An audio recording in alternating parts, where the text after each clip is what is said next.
సనాతన ధర్మం మీద స్టాలిన్ చేసిన వ్యాఖ్యలు, దాని మీద సుప్రీంకోర్టు ఆగ్రహము. అయితే కేసులన్నీ ఒక చోటకి తీసుకురావాలన్నటువంటి పాయింట్ మాత్రమే అడుగుతున్నాం అంటూ అభిషేక్ మను సింఘ్వి ఆయన తరపున వాదించారు.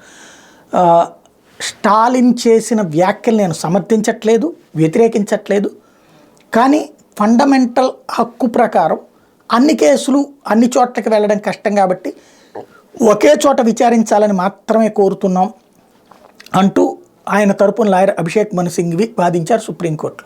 అది కాబట్టి రేపు 15వ తారీఖు విచారించినప్పుడు ఏదో ఒక కోర్టుకి మొత్తాన్ని కన్సిడర్ చేస్తారు, నో డౌట్ అందులో. ఎందుకంటే అన్ని కోర్టులు అన్నటువంటిది కష్టం కాబట్టి, అన్ని పోలీస్ స్టేషన్లు అన్నది కష్టం కాబట్టి. కానీ స్టాలిన్ మారతాడా?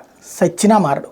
మైనారిటీ బుజ్జగింపు ఓట్ల మీద డిపెండ్ అయినటువంటి వాడు ఎవరూ మారడు. ఇంకా ఎంతగా హిందువుల్ని దూషిస్తే అంతగా అట్టించి ఓట్లు వస్తాయి అన్నటువంటి ఆలోచన ఉన్నటువంటి వాళ్ళు. ఇక్కడ సమస్యల్లా మైనారిటీల ఆలోచనలో మార్పు రావాలి. ఇవాళ మెజారిటీ వర్గం అయ్యుండి ఆ మెజారిటీలను దూషించడం ద్వారా మన ఓట్లు ఆశిస్తున్నాడంటే వాళ్ళకే వెన్నుపోటు పొడిచేటటువంటి ఇట్లాంటి నీచులుని మనం ఎలా నమ్మాలి? అలాగే మెజారిటీతో మనకెందుకు ఘర్షణ? మనల్ని వాళ్ళు సోదరభావంతో చూస్తున్నారు కదా, మనము వాళ్ళం బాగున్నాం కదా, మధ్యలో ఇట్లాంటోడు చిచ్చెందుకు పెడతాడు? ఈ చిచ్చు పెట్టేవాడిని మనం ఎంకరేజ్ చేయకూడదని మైనారిటీలు ఆలోచించినంత వరకు స్టాలిన్ లాంటి వాళ్ళలో మార్పు రాదు.